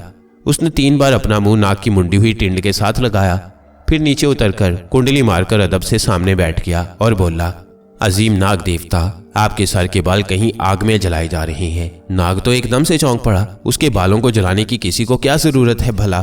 फिर ख्याल आया कि हो सकता है जिस कूड़े करकट में फूंगी सुपेरे ने बाल फेंके थे वहां किसी ने आग लगा दी हो और कूड़े करकट के साथ उसके बाल भी जलने लगे हों, क्योंकि नाग को अच्छी तरह मालूम था कि सबज सांप ने उसके सर की तपिश की जो वजह बताई है वो गलत कभी नहीं हो सकती। सांप बीमारियों की वजह बिल्कुल ठीक ठीक बता दिया करते थे। उसने सबज सांप से सवाल किया कि क्या वो बता सकता है कि उसके बाल कौन जला रहा है। सबज सांप कुछ देर के लिए खामोश हो गया, फिर बोला, अजीम नाग देवता, मैं एक स्याफाम सुपेरे की शक्ल देख रहा हूँ, उसके सिवा मुझे और कुछ दिखाई नहीं देता। नाग फौरन समझ गया कि फूंगी सुपेरे ने किसी खास वजह से उसके बाल जलाए हैं। ये वजह क्या हो सकती थी? नाग यही वजह मालूम करना चाहता था। अगरचे अब उसके सर की तपिश दूर हो गई थी, मगर वो ये राज मालूम करने के लिए कि उसके बाल क्यों जलाए गए और सबज सांप को फूंगी सुपेरे की शक्ल क्यों नजर आई थी। नाग ने सबज सांप का शुक्रिया अदा किया और वहीं से वापस शहर की तरफ रवाना हो गया। बादल उसी तरह झुके हुए थे। नाग चलते चलते फूंगी सुपेरे की झोंपड़ी में आया तो देखा कि फूंगी सुपेरा वहां नहीं था। झोंपड़ी में सिवाय सांपों की पटारियों के और कुछ नहीं था। नाग जल्दी से उस जगह गया जहां फूंगी सुपेरे ने उसके सामने नाग के सर के मुंडे हुए बाल फेंके थे। नाग ये देखकर हैरान रह गया कि उसके बाल झाड़ियों में वैसे ही पड़े थे, लेकिन सबज सांप ने जो कहा था कि नाग के बाल कहीं जलाए जा रहे हैं जिसकी वजह से वो अपने सर में तपिश महसूस कर रहा है, तो ये कभी गलत नहीं हो सकता था। इंसान झूठ बोल लेते हैं, इंसानों के अंदाजे गलत हो जाते हैं, मगर सांप ना तो झूठ बोलते हैं और ना सांपों के अंदाजे कभी गलत होते हैं। ये बात नाग खूब अच्छी तरह से जानता था। अचानक उसके दिमाग में ख्याल आया कि उसके सारे बाल नहीं जलाए गए, बल्कि उसके थोड़े से बाल लेकर किसी दूसरी जगह आग में जलाए गए हैं। ऐसा क्यों हुआ था? ऐसा किसने किया था? सबज सांप को जिस सुपेरे की शक्ल नजर आई थी वो सिवाय फूंगी सुपेरे के और कोई नहीं हो सकता था। इसका मतलब है कि इस राज की कुंजी फूंगी सुपेरे के पास थी। नाग ने इस राज को हल करने का फैसला कर लिया, मगर वह इंसानी शक्ल में रहकर ये राज हल नहीं कर सकता था। इसके लिए जरूरी था कि वो कोई दूसरा भेष बदल कर झोंपड़ी में रहे और पता करे कि ये फूंगी सुपेरा असल में कौन है और क्या उसी ने उसके बालों की एक लठ जलाई थी। फूंगी सुपेरा उस वक्त आसेबी हवेली में था। अभी तक झोंपड़ी खाली थी और सांप पटारियों में नाग देवता की मौजूदगी की वजह से बेचैन हो रहे थे।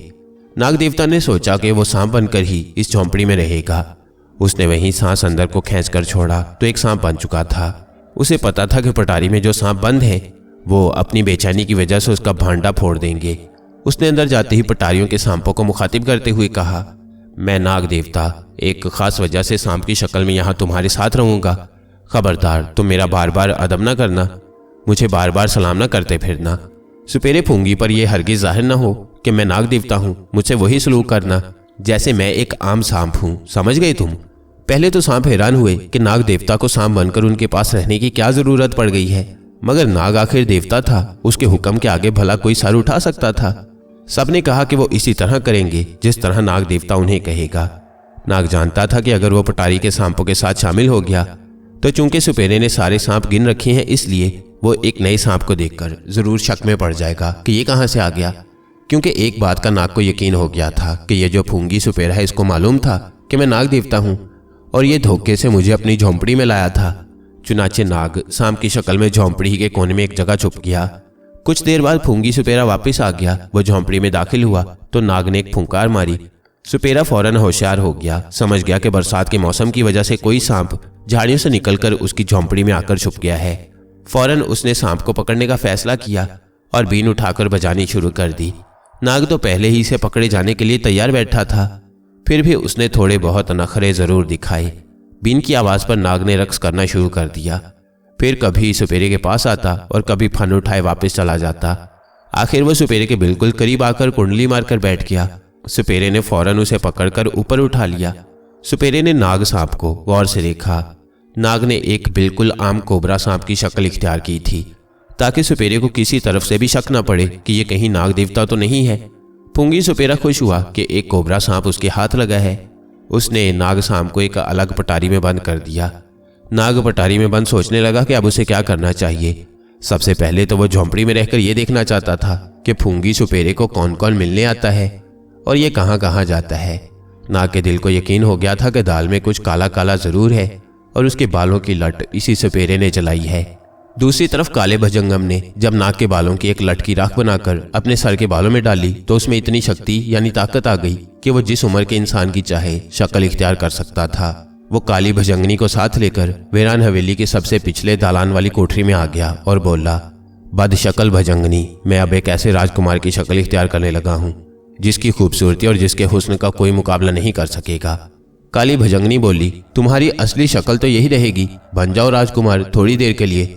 काला भजंगम मकरू तरीके से हंसा, फिर गुर्राया, भजंगनी, इस लड़की मारिया को कालू भट्ट की मूर्ति पर कुर्बान करने के बाद ही मैं राजा बन सकता हूँ, फिर मेरी दौलत का कोई हिसाब ही नहीं होगा। मगर जरूरी है कि गैबी ताकत रखने वाली लड़की मारिया से उसकी मर्जी के मुताबिक शादी हो, इसीलिए ये सारे जतन कर रहा हूँ। काली भजंगनी बोली, और मैं तेरी रानी होंगी क्योंकि मारिया की कुर्बानी के साथ ही तुम अपनी असली शक्ल पर आ जाओगे और फिर सिवाय मेरे तुम्हारे साथ और कोई औरत गुजारा न कर सकेगी। काला भजंगम गुर्राया, जानता हूं, अब मैं राजकुमार बनने लगा हूं। इसके बाद काले भजंगम ने अपनी आंखें बंद करके आहिस्ता से कहा, ऐ काले भजंगम, दुनिया का सबसे हसीन राजकुमार बन जा। एक बिजली सी चमकी और दूसरे लम्हे काला भजंगम एक हसीन तरीन नौजवान और जर्क बर्क लिबास वाले राजकुमार की शक्ल में सामने खड़ा था। काली भजंगनी बोली, यकीन नहीं आता कि ये तुम हो भजंगम। काले भजंगम की आवाज भी बदल गई थी। अब उसकी आवाज बड़ी मुहज्जब और शीनी हो गई थी। उसने कहा, काली भजंगनी, मैं ही तेरा काला भजंगम हूँ, मगर इस वक्त मेरा नाम शेरोन है और मैं मुल्क कंडियाल के राजा का बेटा हूँ जो यहाँ से 4 रातों के सफर पर है और सैर सियाहत करने यहाँ आया हूँ। काली भजंगनी बोली, अब तू क्या करेगा? उस कैपी लड़की मारिया से कहाँ और कैसे मिलकर उसे शादी करने के लिए वर्गलाएगा? भजंगम राजकुमार बोला, मैं सबसे पहले एक बहादुर आदमी की तरह इस हवेली से उसे बाहर निकालूंगा, यूं उस पर अपनी बहादुरी का रूप जमाऊंगा। इसके बाद उससे शादी करने की दरख्वास्त करूंगा, वो जरूर मान जाएगी। भजंगनी ने कहा, तुम्हें बड़े तरीके से ऐसा करना होगा। अगर गैबी लड़की मारिया को जरा सा भी शक पड़ गया तो सारा बना बनाया खेल बिगड़ जाएगा। राजकुमार भजंगम बोला, उसे कैसे शक पड़ सकता है? मैं एक हसीन खूबसूरत और अमीर राजकुमार की शक्ल में हूँ और जब तक मारिया को कालू भट्ट की मूर्ति पर कुर्बान नहीं कर लेता इसी शक्ल में रहूंगा। भजंगनी ने कहा, तो फिर अपना काम शुरू कर दे, मैं अपनी कोठरी में जाती हूँ, मेरी अगर जरूरत पड़ी तो मुझे बुला लेना। भजंगम बोला, तुम अपना काला मुंह लेकर अपनी कोठरी में छुप जाओ, मैं अपना काम आज रात को शुरू कर दूंगा, तुम्हें जिस तरह कहा है वैसे ही करना। भजंगनी ने नफरत से भजंगम राजकुमार की तरफ देखा और अपनी कोठरी में चली गई। भजंगम वाकई उस वक्त निहायत हसीन राजकुमार के रूप में था। जरक बरक लिबास, सर पर मोर के पर वाला ताज था, कमर के साथ जवाहरात के दस्ते वाली तलवार लगी थी। काला भजंगम हवेली के बड़े दरवाजे की तरफ गया और उसके गेट का ताला खोलकर गायब होकर हवेली से बाहर निकल आया। बाहर आते उसने दरवाजे पर जोर जोर से दस्तक दी और ऊंची आवाज में कहा, महामंत्री बेताल, हम राजकुमार शेरोन कुमार हैं, क्या तुम लोग अंदर ही हो? और इसके साथ ही वो दरवाजा खोलकर हवेली में दाखिल हो गया। वो बेधड़क अंदर आकर इधर उधर आवाजें देने लगा जैसे वो उस हवेली के रहने वालों को अच्छी तरह जानता हो। मारिया ने अपनी कोठरी में एक बाहर के मर्द की आवाज सुनी तो उसकी कुछ ढारस बंदी। उसने बंद कोठरी से चिल्लाकर कहा, मुझे यहाँ से निकालो। भजंगम को तो मालूम था कि मारिया इस कोठरी में है, लपक कर उधर गया और बोला, तुम कौन हो? तुम्हें अंदर किसने बंद किया? दरवाजा खोलो। दरवाजा बाहर से तो खुला है। मारिया की आवाज आई, अंदर से ताला लगा है। भजंगम बोला, अच्छा मैं बाहर से जोर लगाता हूँ, तुम जो कोई भी हो परे हट जाओ। भजंगम ने जोर लगाया तो दरवाजे की कुंडी निकल गई। मारिया ने देखा कि एक इंतहाई खूबसूरत नौजवान राजकुमारों के शाहाना लिबास में, सर पर मगड़ सजाए, कमर में तलवार लगाए खड़ा उसकी तरफ देख रहा है। बीबी तू कौन है और तुझे यहाँ किसने कैद कर दिया था? मारिया ने एक बाहर के नौजवान का मुंह देखा तो उसकी जान में जान आई। जल्दी से कोठरी से बाहर निकल आई और बोली, ये सब कुछ मैं बाद में बताऊंगी, पहले मुझे इस मनहूस हवेली से बाहर ले चलो। तुम भी यहाँ न ठहरो, यहाँ आसेब है। भजंगम ने कहा, मगर ये तो मेरे चाचा महामंत्री बेताल की हवेली है, मैं उसी से मिलने यहाँ आया था। मारिया बोली, मुझे कुछ मालूम नहीं, यहाँ कोई नहीं रहता, सिर्फ भूत प्रेत बसती हैं, यहाँ से बाहर निकल चलो। भजंगम ने उसी वक्त मारिया को साथ लिया और हवेली से बाहर निकल आया। अभी दिन की रोशनी थी। हवेली के बाहर भजंगम का एक घोड़ा भी खड़ा था। वो मारिया को साथ लेकर हवेली से दूर एक बाग में चश्मे के किनारे आकर घास पर बैठ गया। उसने मारिया से कहा, मेरा नाम श्रवण कुमार है, मैं राजा कंडियाल का बेटा हूँ, जिसकी रियासत यहाँ से दूर मुल्क के जनूब में है। मैं सैरो सियाहत करने इधर आया था, सोचा अपने महामंत्री से भी मिलता चलूं, मगर हवेली तो वीरान हो चुकी है, शायद वो लोग मर खप गए होंगे। अच्छा तुम कौन हो ए खूबसूरत लड़की? मारिया पहली बार शर्मा सी गई, कहने लगी, मेरा नाम मारिया है, मैं अपने भाइयों के साथ इस शहर की सैर करने आई थी कि भाइयों से बिछड़ गई। उन्हें तलाश करते इस हवेली में आई तो यहाँ एक आसेब रहता है, उसने मुझे कैद कर लिया। खुदा का शुक्र है कि तुमने आकर मुझे वहां से निकाला। श्रवण कुमार उर्फ काला भजंगम दिल में यह सोचकर मुस्कुराया कि मारिया ने कैसा झूठ बोला है। खैर उसे मारिया के झूठ सच से कोई दिलचस्पी नहीं थी। उसे तो सिर्फ ये चाहिए था कि किसी तरह वो उसके साथ शादी करने पर राजी हो जाए, और वो इसीलिए राजकुमार का भेष बदलकर उसके सामने आया था। उसने मारिया से कहा, मारिया मुझे ये सुनकर अफसोस हुआ कि तुमसे तुम्हारे भाई बिछड़ गए हैं। मैं तुम्हारे साथ उनको तलाश करूंगा और तुम जहां जाना चाहती हो तुम्हें वहां खुद छोड़ कर आऊंगा। ये भजंगम ने इसलिए कहा था कि उसे मालूम था कि मारिया का कोई ठिकाना नहीं है और अपने जिन भाइयों से वो बिछड़ गई है वो भी वहां नहीं है। मारिया श्रवण कुमार उर्फ भजंगम की इस बात से बड़ी खुश हुई, उसे हौसला भी हुआ। आखिर वो एक कमजोर औरत के रूप में थी, वो पहले जैसी मारिया तो थी नहीं। जब भजंगम ने मारिया से उसके भाइयों के बारे में पूछा तो उसने ये कहकर बात टाल दी कि उसके 2 भाई हैं। उसके नाम भी मारिया ने यूं ही बता दिए। भजंगम ने कहा, मारिया जब तक तुम्हें तुम्हारे भाई नहीं मिलते तुम मेरे साथ शहर के किनारे वाली मेरी खास हवेली में रहना, वहां तुम्हें कोई तकलीफ नहीं होगी। यह हवेली मेरे बाप ने इस शहर में सिर्फ मेरे लिए बनवा रखी है ताकि मैं जब कभी यहाँ शहर की घर से आऊं तो अलग रह सकूं। मारिया ने सोचा कि अच्छी बात है कि उसे एक ठिकाना भी मिल गया है और एक हिफाजत करने वाला नौजवान भी हाथ आ गया है जो राजकुमार भी है। उसने सोचा कि जब तक इस शहर में अंबर का सुराग नहीं मिलता वो इसी राजकुमार की हवेली ही में रहे तो बेहतर है। चुनाचे उसने हामी भर ली। भजंगम ने अपनी काली भुजंगनी को पहले ही से कह दिया था कि वो शहर के किनारे पर वाक़ पुरानी हवेली को तिलिस्म के जरिए खूब सजा दे और वहां 2 काली कनीजें भी काम पर लगा दे। ये दोनों कनीजें गूंगी थीं, ना सुन सकती थी ना बोल सकती थीं। भजंगम मारिया को घोड़े पर बिठाकर बड़ी शान से अपनी हवेली की तरफ चल पड़ा। ये हवेली शहर के किनारे आम के दरख्तों में घिरी हुई थी। उसको हर तरह सजाकर काली भजंगनी खुद गायब हो गई थी। मारिया ने देखा कि हवेली बड़ी आलीशान है और उसके दरवाजे पर 2 कनीजें थाली में सुर्ख गुलाब के फूल लिए इस्तकबाल करने को खड़ी हैं। भजंगम श्रवण कुमार के रूप में मारिया को अंदर ले गया। कनीजें उसके साथ थीं। उसने कहा, ये कनीजें अगरचे गूंगी बहरी हैं मगर तुम्हारे एक इशारे को समझ जाएंगी। ये तुम्हारा हर तरह से ख्याल रखेंगी। जाओ तुम जाकर गुस्ल करके नए कपड़े पहन लो। कनीजें मारिया को एक आलीशान कमरे में ले गईं जहां खूबसूरत पलंग पर रेशमी बिस्तर लगा था। दीवारों पर कम ख्वाब के पर्दे गिरे थे। मारिया ने ताज़ा पानी से गुस्ल किया। कनीजों ने उसे नए राजकुमारियों वाले कपड़े पहनाए। मारिया ने पहली बार ऐसा शाहाना लिबास पहना था। आईने में अपने आप को देखकर बड़ी खुश हुई। श्रवण कुमार यानी भजंगम भी आ गया और मारिया की तरफ देखकर बोला, मैंने आज तक इतनी प्यारी राजकुमारी नहीं देखी। कुदरत ने तुम्हें बेपनाह खूबसूरती अता की है। मारिया शर्मा गई। उसे खुद बड़ा अजीब लगा। आज तक कभी किसी ने उसकी खूबसूरती की तारीफ नहीं की थी। इसकी एक वजह तो ये थी कि वो अक्सर गायब हालत में रहती थी। दूसरी वजह यह थी कि उसे अपने तारीखी सफ़र की मुश्किलों और मुसीबतों से फुर्सत ही नहीं मिलती थी। उसने श्रवण कुमार के साथ मिलकर बड़ा लजीज खाना खाया। रात को मारिया कनीजों के साथ अपने कमरे में आकर पलंग पर लेट गई और सोचने लगी कि सुबह अंबर को कहाँ तलाश करेगी। चूंकि वो एक आम औरत की हालत में थी इसलिए उसे अंबर, नाग, केटी और थ्यूसोंग की खुशबू नहीं आ सकती थी और उसकी खुशबू भी किसी दूसरे को महसूस नहीं हो सकती थी। आला खाना खाने की वजह से मारिया को नींद आ गई और वो सो गई। सुबह हुई तो भजंगम जो सारी रात मंसूबा बनाता रहा था श्रवण कुमार की शक्ल में शानदार लिबास पहनकर हवेली के बाग में आकर बैठ गया। इतने में मारिया भी नहा धोकर नया लिबास पहने राजकुमार के पास आकर बैठ गई। कनीजों ने वहीं नाश्ता लगा दिया। दोनों नाश्ता करने लगे। भजंगम बड़े गौर से मारिया को देख रहा था। मारिया अंबर के बारे में सोचती रही कि वो उससे बिछड़कर कहाँ गया होगा। उसने फैसला किया कि वो उसी तालाब के पास जाए जहाँ डुबकी लगाने के बाद वो हवेली के कुएं में निकल आई थी। शायद अंबर उसी जगह उसे मिल जाए। राजकुमार बोला, मारिया तुम क्या सोच रही हो? मारिया ने कहा, राजकुमार जी मैं अपने भाई के बारे में सोच रही हूँ। मैं नाश्ता करने के बाद दरिया की तरफ उसकी तलाश में जाना चाहती हूँ। भजंगम बोला, क्यों नहीं, मैं तुम्हें खुद लेकर वहां जाऊंगा।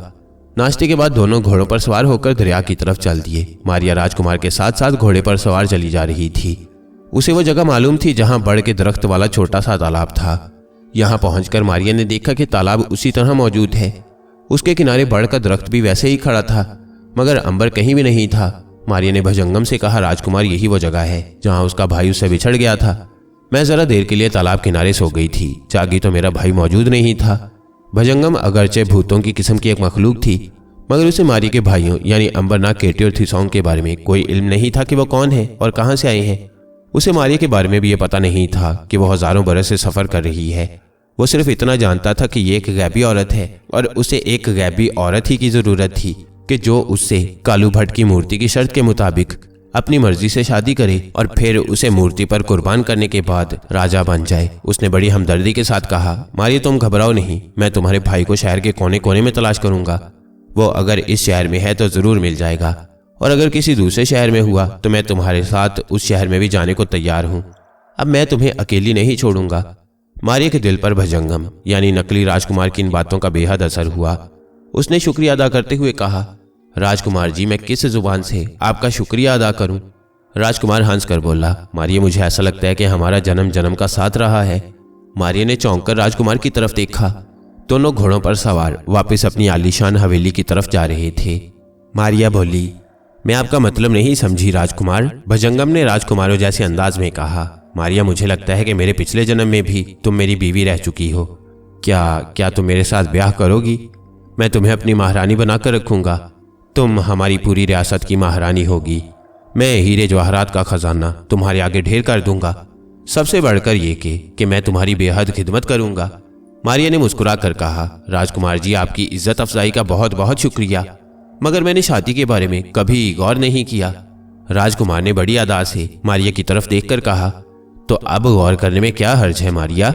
मैं कोई मामूली नौजवान नहीं हूँ, एक रियासत का राजकुमार हूँ और अपने बाप की वफात के बाद इस मुल्क का राजा बन जाऊंगा। तुम मेरे साथ राज करोगी, सारी रियाया तुम्हारी गुलाम होगी। मारिया दिल में सोचने लगी कि यह तो पीछे ही पड़ गया है। वो इनकार करके राजकुमार को नाराज भी नहीं करना चाहती थी, क्योंकि उसे एक ऐसे मर्द की भी जरूरत थी जो उसकी हिफाजत कर सके। क्योंकि मारिया एक कमजोर औरत की शक्ल में थी और उसे अभी तक अंबर नहीं मिला था। उसने सोचा कि राजकुमार को टाल देना चाहिए। चुनाचे वो बोली, राजकुमार जी मुझे सोचने का मौका दें। भजंगम बड़ा खुश हुआ कि मारिया थोड़ा बहुत तो राजी हुई। उसे उम्मीद की एक किरण नजर आ गई थी। उसने मुस्कुराकर कहा, कोई बात नहीं राजकुमारी मारिया, तुम 2-1 दिन सोच लो। मारिया ने दिल में कहा, चलो 2-1 दिन मैं अंबर को देख लूंगी, अगर ना मिला तो इस शहर से भाग चलूंगी। कहने लगी, ठीक है राजकुमार जी, मैं 2 दिन बाद आपको अपना फैसला बता दूंगी। दोपहर को खाना खाने के बाद मारिया एक बार फिर शहर में अंबर की तलाश में निकली। राजकुमारी यानी काला भजंगम भी उसके साथ था। वो देर तक शहर की गलियों और बाजारों में घूमते फिरते रहे, फिर थक हार कर वापस हवेली में आ गई। मारिया अपने कमरे में चली गई और राजकुमार दरिया की सैर का बहाना बनाकर अपनी वीराना से भी हवेली में आ गया। हवेली में आते ही वो अपनी असली डरावनी शक्ल में वापस आ गया। काली भजंगनी भी वहां आ गई। काला भजंगम बोला, वो आधी राजी हो गई है, 2 दिन बाद पूरी राजी भी हो जाएगी। काली भजंगनी कहने लगी, मारिया अपने जिस भाई अंबर की तलाश में है कोशिश करो कि वो उसे ना मिल सके। अगर वो उसे मिल गया तो वो यहां से निकल जाएगी। भजंगम बोला, अगर वो मुझे मिल गया तो मैं उसे जलाकर राख कर डालूंगा, ना रहेगा बांस ना बजेगी बांसुरी। काली भजंगनी ने कहा, फूंगी सुपेरे से जाकर पता करो कि उसने शहर में किसी अजनबी नौजवान को दाखिल होते देखा है कि नहीं। भजंगम कहने लगा, मैं उसे अपनी वीरान हवेली में बुलाता हूँ, मैं उसे यहाँ बुलाकर पूछूंगा। इसके साथ ही काला भजंगम गायब हो गया। उधर नाग फूंगी सुपेरे की झोंपड़ी में मिट्टी के मटके में पड़ा था। वो किसी वक्त सर बाहर निकालकर सुपेरे की नकलो हरकत को देख लेता था।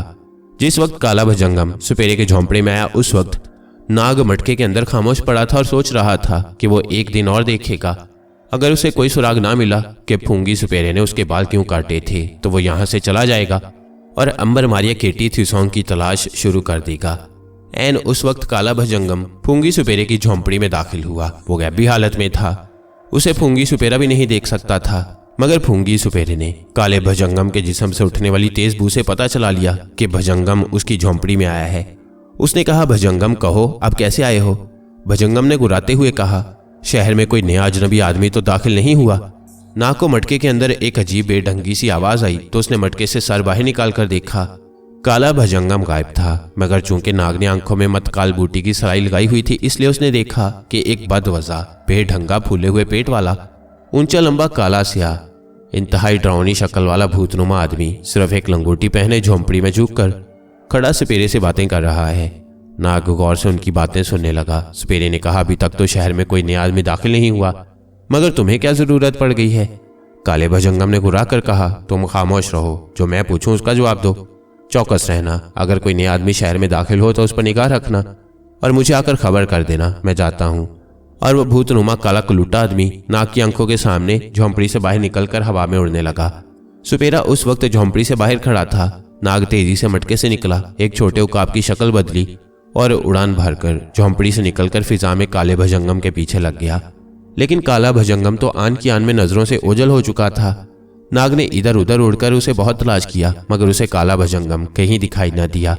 मुअम्मा और ज्यादा पुरस्कार हो गया था। जरूर इस हवाई भूतनुमा मखलूक का नाग के बालों की लट जलाने से ताल्लुक था।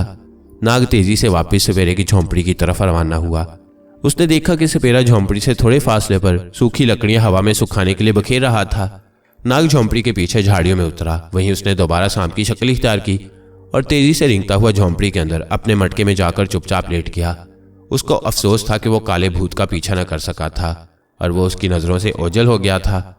नाग ने सोचा कि वो काला भूत दोबारा जरूर सुपेरे की झोंपड़ी में पता करने आएगा कि शहर में कोई अजनबी नौजवान आया है कि नहीं। उस वक्त वो उसका कामयाबी से पीछा करेगा।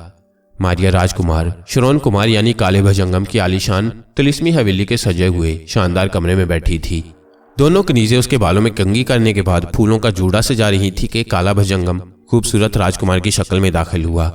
मुस्कुराते हुए मारिया के करीब आकर बैठ गया और बोला, मारिया कुमारी, आज तुम्हारी मोहलत के 2 दिन पूरे हो गए। अब तुम्हारा मुझसे शादी करने के बारे में क्या ख्याल है? यकीनन तुम मुझसे शादी करके महारानी बनना पसंद करोगी।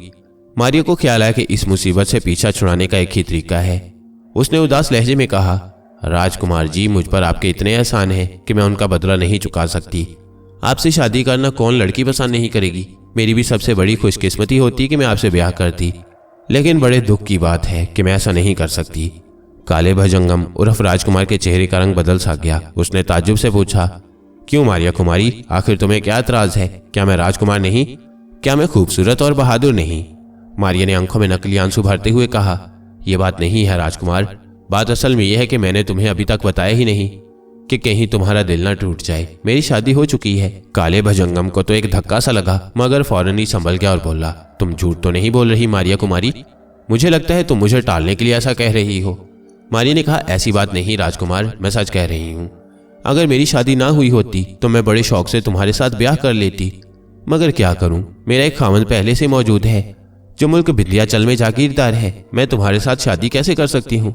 काले भजंगम राजकुमार को मारिया पर सख्त गुस्सा आया, मगर गुस्से को उसने जाहिर न होने दिया और बड़ा जब्त करते हुए बोला, अगर मैं तुम्हारे खामन को कत्ल करा दूं तो क्या तुम मुझसे ब्याह कर लोगी?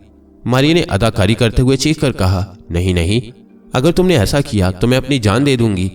राजकुमार भजंगम तो खून के घूंट पी कर रह गया। बोला, ठीक है, मैं तुम पर जबरदस्ती नहीं कर सकता मारिया, तुम आराम करो, मैं फिर आऊंगा। मारिया ने खुदा का शुक्र अदा किया कि इस राजकुमार से तो पीछा छूटा। अब मारिया ने दिल में फैसला कर लिया कि वो कल सुबह हवेली से चुपके से निकल जाएगी। वो एक दिन और शहर में अंबर को तलाश करना चाहती थी। राजकुमार सीधा अपनी आसेबी हवेली में गया। उसने काली भजंगनी को जाकर सारा माजरा सुनाया। भजंगनी को भी अपने भजंगम की रानी बनने और हुकूमत चलाने का बहुत शौक था। बड़ी फिक्रमंद हुई, क्योंकि जब तक मारिया अपनी मर्जी से काले भजंगम के साथ शादी पर राजी नहीं होती, भजंगम अपने इरादों में कामयाब नहीं हो सकता था। वो राजा नहीं बन सकता था। भजंगनी को अचानक एक ख्याल आया। उसने भजंगम से कहा, हवेली वाले अंधे कुएं में काला बाबा रहता है, वो मेरा चेला है, मैं उससे मशवरा करती हूँ।